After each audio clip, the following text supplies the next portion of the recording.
राज्याचे उपमुख्यमंत्री अजित पवार यांच्या विमानाचा बारामतीत अपघात झाला आणि या दुर्दैवी घटनेत अजित पवारांचा मृत्यू झाला.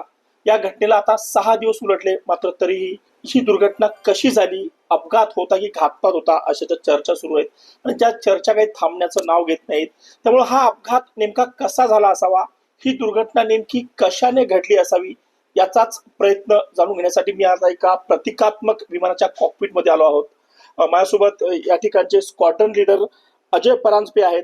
तर त्या ठिकाणी नेमकं काय झालं असावं आणि कशामुळे हा अपघात घडला असण्याची शक्यता आहे हे आपण जाणून घेणार आहोत. आपण अजय परांजपे यांच्याशी बोलूयात. सर, या तुम्ही इथे माझ्यासोबत.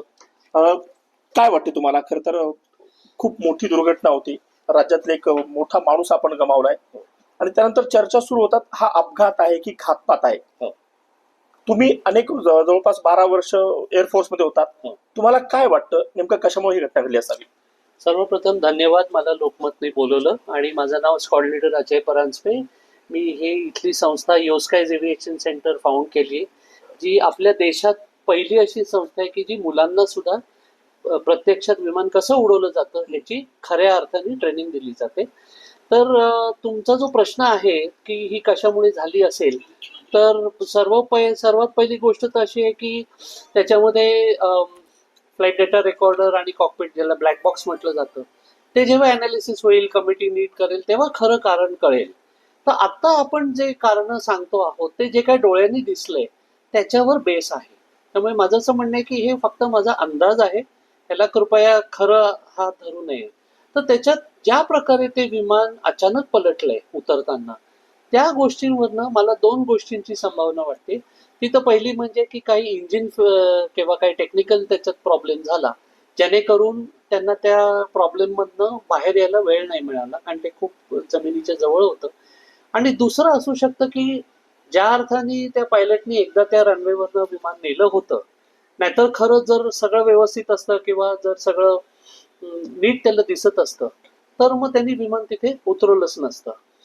ह्याचा एक पुरावा असा आहे की जे मी ऐकलं की जेव्हा त्यांनी तिथून टेक ऑफ केलं होतं तेव्हा विचारलं होतं की इथले हवामान कसं आहे, तर कितपत लांब दिसतंय हे फार महत्वाची गोष्ट असते. तर त्यावेळेला त्यांना सांगितलं गेलं होतं की 3 किलोमीटर पर्यंत दिसतंय, वेरेस तिथे उतरण्यासाठी जी गरज आहे ती 5 किलोमीटरची आहे. पण आता हा चूक आहे का? तर नसू शकतो, कारण हवामान बदलत राहतो. त्यामुळे त्या पायलटला एवढा अनुभव होता, त्यांनी तो अंदाज घेतला असेल की ठीक आहे, पोचेस तोपर्यंत तेवढं वाढेल. कारण हा एक अंदाज असतो, ह्याला काय आपण टेप घेऊन मेजर करत नाही किती किलोमीटर आहे. आता 3 किलोमीटर बघायला गेलं तर खूप जास्त वाटतात, पण जेव्हा विमान एक उतरतच हवा धावपट्टीवर 150-160 किलोमीटर, त्यामुळे कायम ते 200-250च्या वर चालू असतात. तर त्यावेळेला 3 किलोमीटर जायला काही फार वेळ लागत नाही आणि तो लांबून बघतो आणि अंदाज लावून येतो. तर त्याच्यामुळे त्याचा कुठेतरी उतरताना अंदाज चुकला का शेवटी, की एकदम रनवे दिसला डावीकडे वळताना आणि त्याचा काही अंदाज चुकला, त्यांनी करेक्ट करायचा प्रयत्न केला आणि त्यातनं ते विमान त्याच्यातनं गेलं, म्हणजे हे टॉपल झालं असं म्हणता येईल. सर, अजून एक प्रश्न वारंवार उपस्थित केला जातोय की ज्या प्रकारे विमान हवेत होतं आणि म्हणजे तिथले जे प्रत्यक्षदर्शी आहेत, आम्ही स्वतः त्या ठिकाणी स्पॉटवर गेलो होतो, ज्या लोकांनी हा अपघात घडताना पाहिला आम्ही त्यांच्याशी बोललोय, त्यांचं म्हणणं होतं की विमानाचा आवाज वेगळाच येत होता, ते विमान हेलकावे खात होतं. काहींनी तर सांगितलं की त्यानं काय चक्कर मारल्या 2 वेळेस, असं होऊ शकतं. तर हे जेव्हा विमान धावपट्टीजवळ येतं पुन्हा आकाशात उडून 2 काय म्हणू शकतो आपण चक्कर मारतंय, हे कशामुळे घडू शकतं? अशी वेळ काय येते? तर म्हणजे चांगला प्रश्न आहे हा, की 2 पुन्हा कारणांमुळे असू शकतं. एक तर की जर विमानात काही बिघाड झाला आणि त्याच्या लक्षात आले की त्याला थोडा वेळ द्यायला हवाय ते चेक करायला, तर तो वर जाऊ शकतो. आपल्याला इथे दाखवता येईल, म्हणजे दोन्ही बोलता हे करता येईल. आपण आता असं करू की मी तुम्हाला एक थोडंसं सांगतो की इथे काय चाललं आहे. तर आपल्या देशातलं माझ्या मते आपलं पहिलंच सिम्युलेटर आहे की जिथे आपण 2 गोष्टी केल्यात. एक तर खरं विमान जे तिथे होतं, लिअरजेट नावाचं, तर त्या लिअरजेट नावाच्या विमानालाच आपण इथे लोड केलेलं आहे. दुसरी गोष्ट जे खाली तुम्हाला दिसतंय, हा खरा एअरपोर्टची चित्रीकरण केलेलं आहे. म्हणजे जर पायलट आला असेल तर त्याला असंच तो डावीकडे जो रस्ता आहे तो दिसत असेल. आणि आपण जी वेळ आहे त्यावेळेची, जी सकाळची वेळ असते, ती का महत्वाची आहे? कारण सूर्य वर येतो नंतर ढलतो, तर त्या 8:30च्या वेळेला जेव्हा सूर्य जस्ट वर आला होता त्यावेळेला कसं त्याला दिसलं असेल हे आपण इथे दर्शवतोय. तर आता आपण सुरू करायच्या आधी मी तुम्हाला सांगू इच्छितो की आपण आता तिथे पोझिशन केलंय की तो विमानाने मुंबईहून आलेला आहे आणि आता रनवेशी अलाइन झालेला आहे. त्याला एटीसी कडनं क्लिअरन्स मिळालंय लँडिंगसाठी आणि तो आता रनवेकडे बघतोय. तर ह्याच्यात एक सुरू करायच्या आधी एक बघण्यासारखी गोष्ट आहे की जे सांगितलं जातं की रनवेवरची त्याला मार्किंग दिसली नसेल, बरोबर. तर ती कशी दिसली नसेल इथे तुम्ही बघू शकता. फक्त एक पांढरी स्ट्रिप दिसतेय येस. आणि त्याच्यावरची कुठलीही तुम्हाला मार्किंग दिसत नाही. आता हे नॉर्मल आहे, हे काय कुठल्याही नॉर्मल ह्याच्यात पण काय असं नसतं, पण तरी एक अंदाज यावा की हवेतनं कसं ते कठीण शकतं. असतं, दिसू शकतं. तर आता आपण हे त्याची फ्लाईट चालू करू की Okay. आता तो लँडिंगला येतोय. आता तुम्ही बघितलं तर त्याला अजून मार्किंग दिसत नाहीये, त्यामुळे तो अजून जवळ येतोय त्या रनवेच्या. आणि तुम्हाला आठवत असेल तर तो रनवेच्या जवळ आला आणि जेव्हा त्याच्या लक्षात आलं काही कारणांमुळे की दिसत नाहीये, तर तो पुन्हा वर गेला. आपण तेच आता करत आहोत. तर तुम्ही जर बघितलं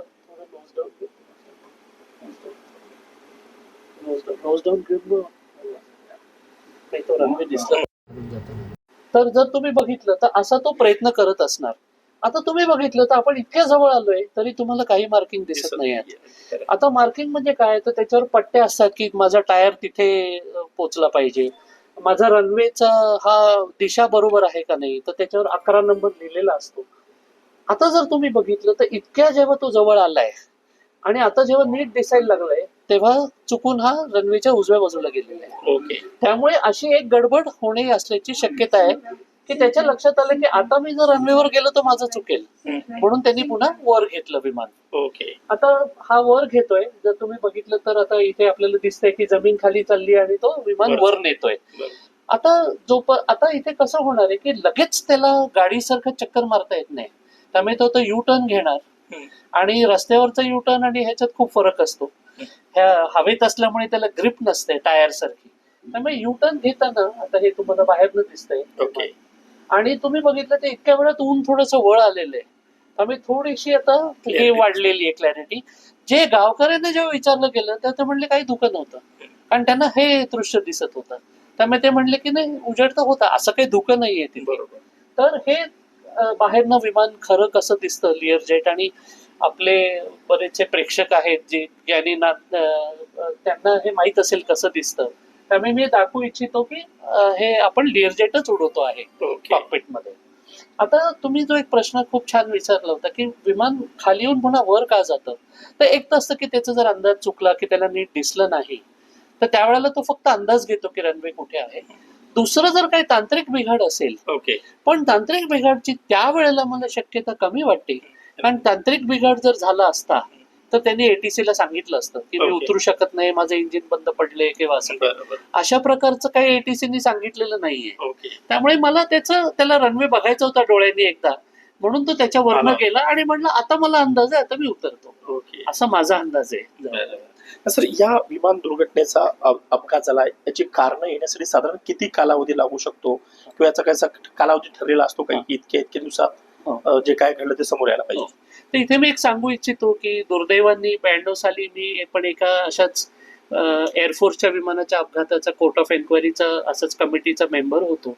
त्यामुळे मला प्रत्यक्षात ते जवळून सगळी प्रोसेस बघता आली की कसं आपण हे ठरवतो की कशामुळे विमान क्रॅश झालं.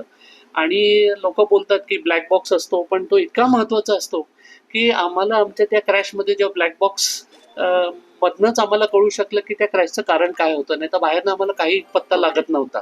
त्यामुळे त्या ब्लॅक बॉक्स बघितल्यावरच आम्हाला खरं त्याचं कारण कळू शकलं, नाही तर ते शक्यच नव्हतं त्याच्या व्यतिरिक्त. तर आता ह्याला कसं असतं की पटकन आपल्याला असं वाटतं डेटा मिळाला आणि डेटावरनं मला कळलं इंजिन बंद पडलं, विषय संपला. तसं होत नाही. कारण आपण एक उदाहरण घेऊ की समजा इंजिन बंद पडलं असेल तर पुढचं हे बघितलं जातं की ते इंजिन का बंद पडलं. असं सहजी पटकन इंजिन बंद पडत नाही. मग त्या इंजिनचे पार्टचे अनालिसिस होतं की कुठे फेल झालं, कशामुळे जळालं, कशामुळे बंद पडलं असेल. आता एक सोपं उदाहरण जे आपल्या लोकांना कळू शकेल म्हणजे इंजिन मध्ये जर बर्ड गेला तर ते बंद पडू शकतं, पंख सापडतायत, असे सगळ्या गोष्टी करण्यामध्ये वेळ जातो. तर त्याच्यामुळे मी असं सांगेन की अंदाजे 3 महिने तर कमीत कमी, 6 महिने ते 1 वर्ष किंवा जास्त पण लागू शकतो, डिपेंडिंग ऑन द सिच्युएशन. आता त्यातनं आतनं काय त्यांना सापडते, ओके. आणि जरी त्यांना कळलं तरी सुद्धा एकच ह्याच्यावर ते राहत नाहीत. गावकरी काय म्हणले, खालची लोक काय म्हणले, आणि काय होतं की त्याच्यामध्ये हे लिगल प्रोसेस असल्यामुळे नुसतं तो काय बोलला ह्याच्यावरनं जात नाही, त्याच्याकडनं ते लिहून घेऊन त्याची सही घेतात. कारण हा कोर्टमध्ये एव्हिडन्स प्रोव्हाइड केला जातो. असं कोणी म्हणू शकत नाही की इंजिनची चूक होती, गडबड, विषय संपत नाही. त्याला सगळं लिगल कोर्टमध्ये ही गोष्ट ही म्हणून त्याला वेळ दाखवावी लागते. तुम्ही आता ब्लॅक बॉक्सचा विषय काढला. ब्लॅक बॉक्स किती महत्वाचा असतो, त्याच्यामध्ये काय कैद होऊ शकते किंवा त्याच्यात जे काही सापडेल त्याच्यानं विमान अपघात करणारे हे सिद्ध होऊ शकतं का? ब्लॅक बॉक्सचं महत्व काय असतं? सो ब्लॅक बॉक्स ज्याला म्हणतात, पहिलं मी सांगू इच्छितो की तो खरा कलर ऑरेंज असतो. ओके. तर त्याला का ब्लॅक म्हणतात अजून मलाही कोडं आहे, पण तो कलर ऑरेंज का असतो की जेव्हा चुकून एखाद्या क्रॅशमध्ये जर तो बाहेर फेकला गेला आणि जंगलात पडला तर हिरव्या जंगलामध्ये ऑरेंज कलर पटकन सापडेल. पण तो आगीत नष्ट होऊ नये किंवा जर विमान पाण्यात पडलं तर ते ब्लॅक बॉक्स मध्ये पाणी जाऊन ते हे होऊ नये. प्रेशरमध्ये समुद्राच्या खाली गेलं तर त्याच्यावर दबाव वाढतो पाण्याचा, तर ते दबाव सहन करण्याचं सगळं त्याच्यात डिझाईन असतं. का? कारण त्याच्यातच सगळी स्टोरी लपलेली असते. आता त्या ब्लॅक बॉक्सचे 2 तुकडे असतात. एक ज्याच्यामध्ये डेटा रेकॉर्ड केला जातो. डेटा म्हणजे काय, तर प्रत्येक क्षणी विमानाची उंची किती होती, विमानाची दिशा काय होती, इंजिन काय करत होतं, ऍक्शन काय घेतलं, प्रत्येक डेटा रेकॉर्ड केला जातो. आता त्याच्यामध्ये कॅटेगरीज असतात. जे मोठी विमानं असतात त्याच्यात जास्त डेटा रेकॉर्ड होतो, छोट्या विमानात कमी डेटा रेकॉर्ड होतो. दुसरी गोष्ट महत्वाची जी त्याला कॉकपिट व्हॉइस रेकॉर्डर म्हणतात. आता कॉकपिट या शब्दानेच कळेल की जिथे पायलट वावरतात तर तिथे एक माईक असतो, आणि फक्त ते माईकवर काय बोलतायत ATCशी तेवढंच न रेकॉर्ड होता जो काय आवाज होतो, म्हणजे जरी त्यांनी हेडफोन काढून आपसात काही बोलले तर ते पण तिथे रेकॉर्ड होतं. त्यामुळे त्या कॉकपिटमध्ये शेवटच्या अर्धा तास किंवा 1 तासात काय घडलं असेल त्याचा आवाज पण तुम्हाला ऐकू येतो. त्यामुळे ह्या 2 गोष्टींचा पुरावा घेऊन तो जोडला जातो टाइमलाईनवर की इतक्या वाजता विमान टेक ऑफ झालं तेव्हा हाईट किती होती, विमान उतरायला तेव्हा हाईट किती होती, आणि जो तुम्हाला हवाय पॅरामीटर, अरे दिशा काय होती, त्याचं बाकी सुद्धा जे विमानाचे इंजिनचं स्पीड काय होता, हे सगळ्या गोष्टी तिथे रेकॉर्ड केले जातात जे आपल्याला काढता येतात. त्यामुळे त्याचं अतिशय महत्व आहे. ओके. आणि त्याच्यातून नेमकं कारण काय ते अपघाताचं समोर येऊ शकतं.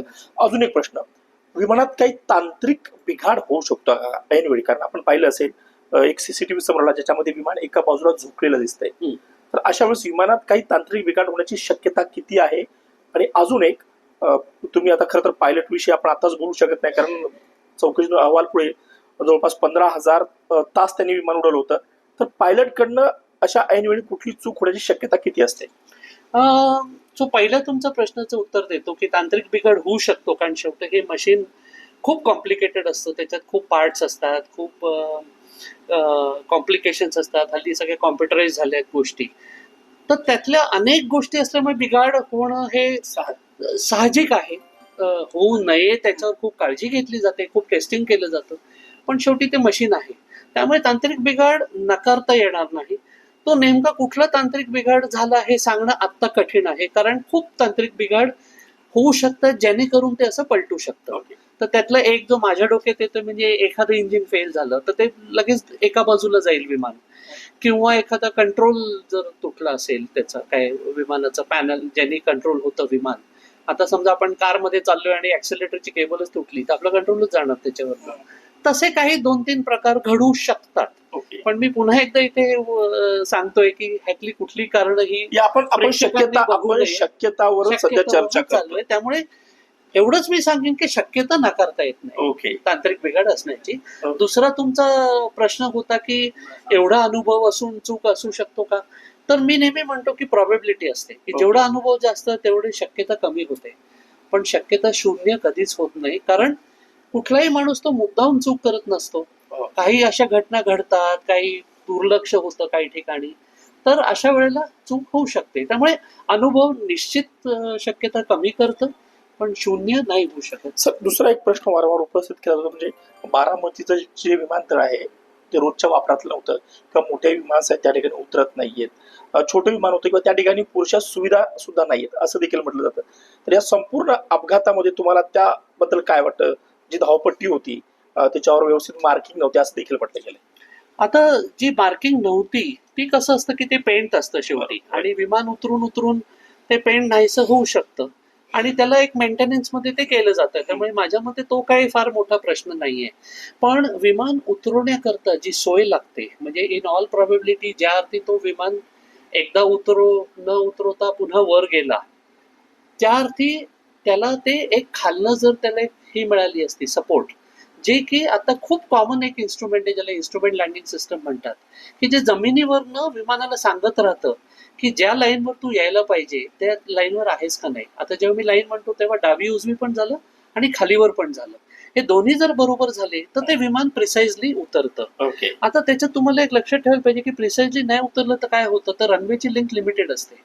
जर तो त्या वेगात विमानाच्या अर्ध्या जागेवर उतरला तर तो थांबूच शकणार नाही, ते पुढे खाली खड्ड्यात जाईल. त्यामुळे इन्स्ट्रुमेंट लँडिंग सिस्टम ज्या अर्थी आता मला कळलं की तिथे विमानं उतरत आहेत व्हीआयपींची, प्रशिक्षणार्थी विमानं तर आहेतच, पण हे जर उतरत असतील तर माझ्या मते खरं आपल्या देशाच्या इकॉनॉमीला एक इन्स्ट्रुमेंट लँडिंग सिस्टम परवडू नये असं मला तरी वाटत नाही. ओके. तर आपण पाहू शकता हे होते स्क्वॉड्रन लीडर अजय परांजपे यांनी ज्यानुसार सांगितलंय. बारामतीत खरं तर जो काही दुःखद दुर्घटना घडली आहे, ज्या विमान अपघातात अजित पवारांचा मृत्यू झाला, त्यानंतर वेगवेगळ्या शक्यता ज्या आहेत त्या वर्तवल्या जात आहेत. मात्र हा विमान अपघात नेमका कशामुळे झाला हे चौकशी अंती समोर आहे. पुण्याहून किरण शिंदे, लोकमत व्हिडिओ.